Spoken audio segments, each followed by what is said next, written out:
ইসলামী bank থেকে ঋণের নামে প্রায় 10.5 কোটি টাকা আত্মসাৎ করে পরে সিঙ্গাপুরে পাচার করে। এই ঘটনায় এস আলম গ্রুপের চেয়ারম্যান সাইফুল আলমকে গ্রেফতার করেছে পুলিশ। দুদকের ইতিহাসে আর্থিক কেলেঙ্কারির ঘটনায় এস আলমের বিরুদ্ধে সবচেয়ে বড় মামলা করেছে সংস্থাটি। ইসলামী ব্যাংক থেকে জালিয়াতির মাধ্যমে প্রায় 9,283 কোটি টাকা আত্মসাৎ এবং বিদেশে পাচারের অভিযোগে এস আলম গ্রুপের মালিক মোহাম্মদ সাইফুল আলমকে গ্রেফতার করা হয়েছে। সুদ আসলে এই অর্থের পরিমাণ দাঁড়িয়েছে প্রায় 10,479 কোটি টাকা, যা দুদকের ইতিহাসের সবচেয়ে বড় অর্থ পাচার।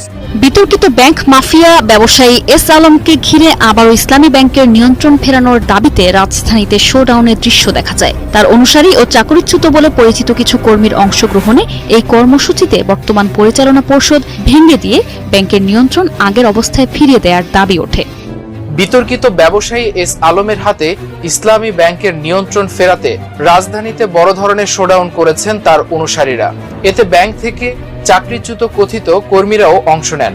এ সময় তারা বর্তমান পরিচালনা পর্ষদ ভেঙে দিয়ে পলাতক এস আলমের কাছে ব্যাংকটির মালিকানা এই এস আলম গ্রুপের সাইফুলরা আওয়ামী লীগের আমলে এই ইসলামী ব্যাংকে একেবারে মাটির সাথে মিশিয়ে দিয়েছেন। কারণ এই এস আলম গ্রুপের সাইফুলরা ইসলামী ব্যাংকে কোটি কোটি টাকা তারা লুটপাট করে, দুর্নীতি করে এবং ষড়যন্ত্র করে, চুরি করে তারা দেশ থেকে শ্রীলঙ্কাতে তারা পাচার করেছে এবং সিঙ্গাপুরে পর্যন্ত তারা পাচার করেছে।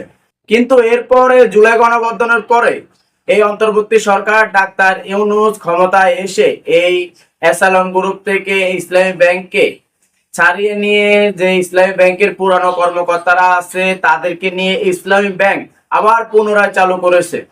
কিন্তু এই ইসলামী ব্যাংক পুনরায় চালু হওয়ার পরে কিন্তু ইসলামী ব্যাংকের যে সকল পুরানো কর্মকর্তারা আছে তারা কিন্তু অধিকাংশই এই জামাতে সাপোর্ট করে এবং জামাতের নিয়মে কিন্তু ইসলামী ব্যাংককে পরিচালনা করেন। কিন্তু এই বিষয়টা কোনোভাবেই বিএনপি ক্ষমতায় আসার পর থেকে মেনে নিতে পারেনি, যে কারণে ইসলামী ব্যাংককে কিভাবে দখল করবে, লুটপাট করবে এবং তাদের আন্ডারে নিয়ে আসবে সেই পরিকল্পনা তারা একের পর এক করে গিয়েছে। যে কারণে এই ইসলামী ব্যাংকের যেই এস আলম গ্রুপের সাইফুলরা আগের বার দুর্নীতি করেছে তাদেরকে দিয়ে চাইতেছে যে এবারও সেই একই কাজে করবে। কিন্তু এবার এই সেম আগের বারের মতো এই কাজ করতে গিয়ে এবার একেবারে হাতে নাতে এস আলম গ্রুপের মালিক সাইফুল আলম সে কিন্তু হাতে নাতে ধরা পড়েছে, যে কারণে এবার তার সর্বোচ্চ শাস্তি হতে চলেছে।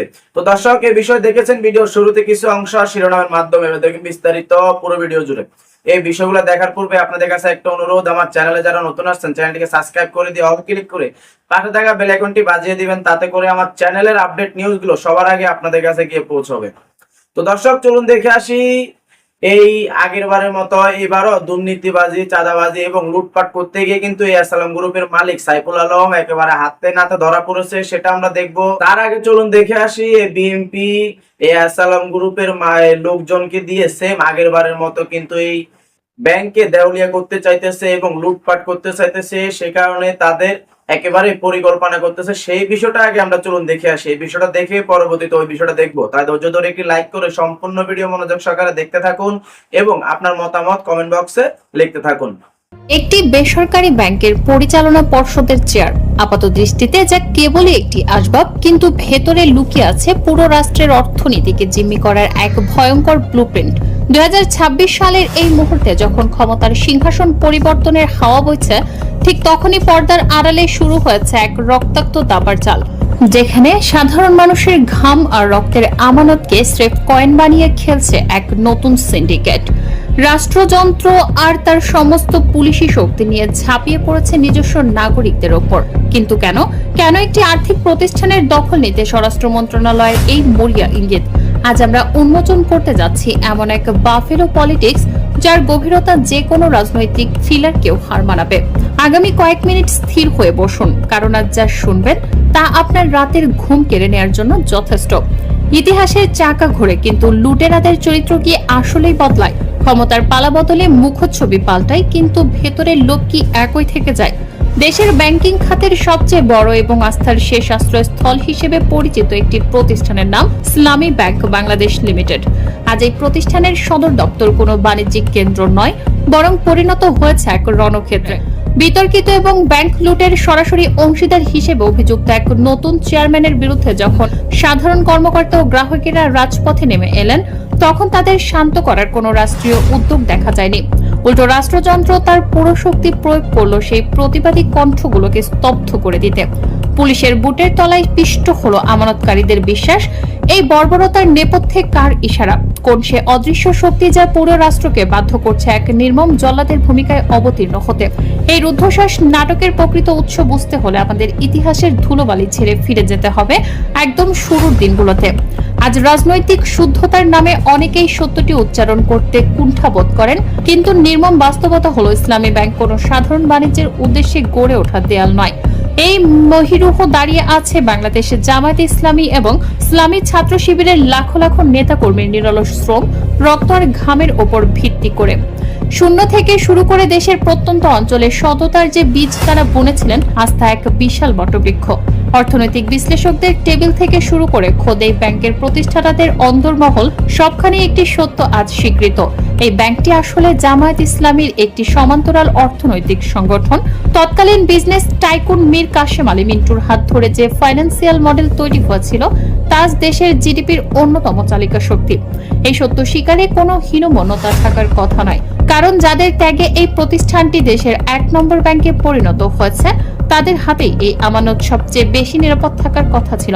কিন্তু রাজনীতি যখন অর্থনীতির ওপর তার নোংরা থাবা বসায়, তখন যুক্তিগুলো অন্ধ হয়ে যায়। আর যারা ইসলামী ব্যাংকে জামায়াতের আধিপত্য নিয়ে প্রশ্ন তুলছেন, তাদের দিকে সাধারণ মানুষ একটি অত্যন্ত তীক্ষ্ণ এবং যৌক্তিক প্রশ্ন ছুড়ে দিচ্ছে। বাংলাদেশের কর্পোরেট মানচিত্রের দিকে তাকান। দেশের প্রথম সারির দল বিএনপির শীর্ষ নেতারা প্রকাশ্যে ব্যাংক ব্যবসার সাথে যুক্ত। ঢাকা ব্যাংকের চেয়ারে খুদ মির্জা আব্বাস বসা, অন্যান্য নেতাদের নামে বেনামে রয়েছে একাধিক আর্থিক প্রতিষ্ঠান। যদি রাজনৈতিক নেতারা হাজার হাজার কোটি টাকার ব্যাংক সাম্রাজ্য পরিচালনা করতে পারেন এবং তাতে যদি রাষ্ট্রের বা অর্থনীতির কোনো ক্ষতি না হয়, তবে সমস্যাটা কেবল তখনই কেন শুরু হয় যখন মগবাজারের ব্যক্তিরা একটি ব্যাংক সফলভাবে পরিচালনা করে দেখায়। এই প্রকাশ্য দ্বৈতনীতি এবং রাজনৈতিক হীনমন্যতাই একটি ব্যাংক সফলভাবে আজ দেশের কোটি কোটি সাধারণ গ্রাহককে ক্ষুব্ধ করে তুলেছে। তারা বুঝতে পারছে এটি কোনো আইনি সংস্কার নয়, এটি স্রেফ ক্ষমতার জোরে সম্পদ কুক্ষিগত করার এক নোংরা খেলা।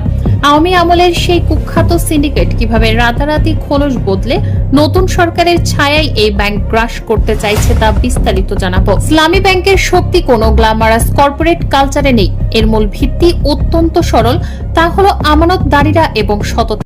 দর্শক, এই আসসালাম গ্রুপে যে সাইফুলরা আছে, তারা কিন্তু এই আওয়ামী লীগের আমলে এই ইসলামী ব্যাংককে একেবারে নিঃস্ব করে দিয়েছেন এবং দেউলিয়া করে দিয়েছেন। কারণ এই আসসালাম গ্রুপের যে সকল সাইফুলরা আছে, তারা এই ইসলামী ব্যাংকে লুটপাট করে এবং দুর্নীতি করে এবং কোটি কোটি টাকা তারা দেশ থেকে বাইরের দেশে পাচার করেছে, সিঙ্গাপুরে পাচার করেছে। এবং এরপরে কিন্তু জুলাই গণঅভ্যুত্থানের পরে এই অন্তর্বর্তী সরকার ডাক্তার ইউনূস এসে এই ইসলামী ব্যাংকে যে সকল পুরনো কর্মকর্তারা আছে, তাদেরকে দিয়ে পুনরায় আবার এই ইসলাম ব্যাংকে পরিচালনা করেছে এবং নতুন করে চালু করেছে। কিন্তু এই ইসলামী ব্যাংকে যে সকল কর্মকর্তারা আছে, তারা অধিকাংশই কিন্তু জামাতের সাপোর্টার হওয়ার কারণে তারা এই ইসলামী ব্যাংকে জামাতের নিয়মে কিন্তু পরিচালনা করতেছে। কিন্তু সেই বিষয়টা এই বিএনপি দলের কোনো মতে সহ্য হয়নি, যে কারণে আওয়ামী লীগের আমলে যেভাবে এই ইসলামী ব্যাংককে দখল করা হয়েছিল, ঠিক সেভাবেই তারা দখল করবে সেরকম পায়তারা করতেছে। এবং এই পায়তারা করার জন্য এই এসআলম গ্রুপে যে সকল সাইফুলরা আছে, তাদেরকে দিয়ে এবার কিন্তু এই ইসলামী ব্যাংকে আবার ঠিক আগের বারের মতো দেউলিয়া করতে চাইছে। কিন্তু এবার একেবারে হাতে নাতে প্রমাণ সহ এই এসআলম গ্রুপের মালিক সাইফুল আলম সে কিন্তু ধরা পড়েছে, যে কারণে এদেশের জনগণ এই এসআলম গ্রুপের মালিক সাইফুল আলমের সর্বোচ্চ শাস্তি দাবি করতেছে এবং সে কারণে তারা রাজপথে ঝাঁপিয়ে পড়েছে এবং এটা বলতেছে যে যতদিন পর্যন্ত এই এসআলম গ্রুপের মালিক সাইফুল আলমের শাস্তি হবে না, কোনো শাস্তি ঘোষণা করা হবে না, ততদিন পর্যন্ত তারা কিন্তু এই আন্দোলন থামাবে না এবং আন্দোলন করেই যাবে। তার মূল কারণ হচ্ছে যে এই দেশের জনগণ কিন্তু আগেও এই আওয়ামী লীগের আমলে কিন্তু একবার ধোঁকা খেয়ে গিয়েছে, যে কারণে তারা দ্বিতীয়বার আবার ধোঁকা খেতে চায় না, যে কারণে এই আসালাম গ্রুপের মালিক সাইফুল আলমের সর্বোচ্চ শাস্তি তারা দাবি করতেছে। তো দর্শক, এই আসালাম গ্রুপের মালিকের শাস্তির দাবি নিয়ে যদি আপনার কোনো মতামত থেকে থাকে এবং তার কি কি শাস্তির দাবি আপনার আছে, সেই বিষয়টা কমেন্ট বক্সে অবশ্যই জানিয়ে দিবেন। তো দর্শক, আজকের এই বিষয়টা এ পর্যন্তই। আবারও চলে আসবেন নতুন কোনো বিষয় নিয়ে, নতুন কোনো টপিক নিয়ে। সে পর্যন্ত ভালো থাকবেন, সুস্থ থাকবেন। আল্লাহ হাফেজ।